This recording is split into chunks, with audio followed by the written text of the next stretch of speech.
সামাই দুনিয়া, কিসের জন্য তোমরা রাত্রে বেলা জাগরণ থাকবা?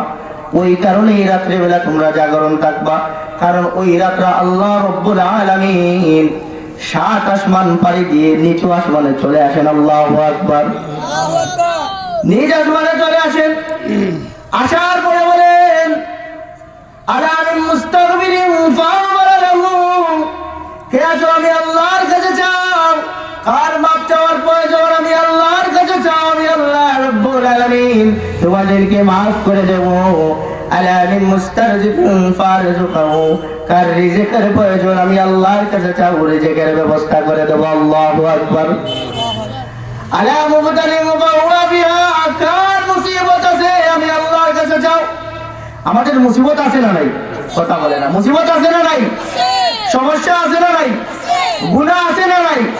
রিজিকের প্রয়োজন আছে না নাই? এগুলো চাইতে হবে কিনা? এজন্য রব্বুল আলামিন 7 আকাশের নিচে চলে আসেন আর বলেন বান্দা কার রিজিকের প্রয়োজন আমি আল্লাহর কাছে চাও, আমি আল্লাহ তোমাদের রিজিকের ব্যবস্থা করে দেব। কেউ ভাবের মধ্যে আসো আমি আল্লাহর কাছে চাও, ব্যবস্থা করে দেব। কার নেককার স্ত্রীর প্রয়োজন আমি আল্লাহর কাছে চাও, ব্যবস্থা করে দেব। কার জমি জমার প্রয়োজন, টাকা পয়সার প্রয়োজন আমি আল্লাহর কাছে চাও, আমি আল্লাহ রব্বুল আলামিন তোমাদেরকে ব্যবস্থা করে দেব। আলা কাজা হাত্তা ইয়াতলুল ফাজর, এইভাবে আল্লাহ রব্বুল আলামিন ফজর পর্যন্ত ওই আকাশের মধ্যে থাকেন। সুবহানাল্লাহ। এই রাত্রে ইবাদত বন্দেগী করার দরকার আছে না নাই? দরকার আছে না নাই? 2 রাকাত করে নফল ইবাদত বন্দেগী করবেন। 2 রাকাত করে নফল ইবাদত বন্দেগী করবেন। এই রাত্রেটা অনেক দামি রাত,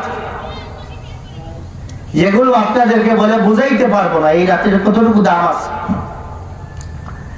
আদম আলাইহিস সালাম থেকে ঈসা রূহুল্লাহ পর্যন্ত কত নবী রাসূল দুনিয়ার জমিনে আসছিলেন।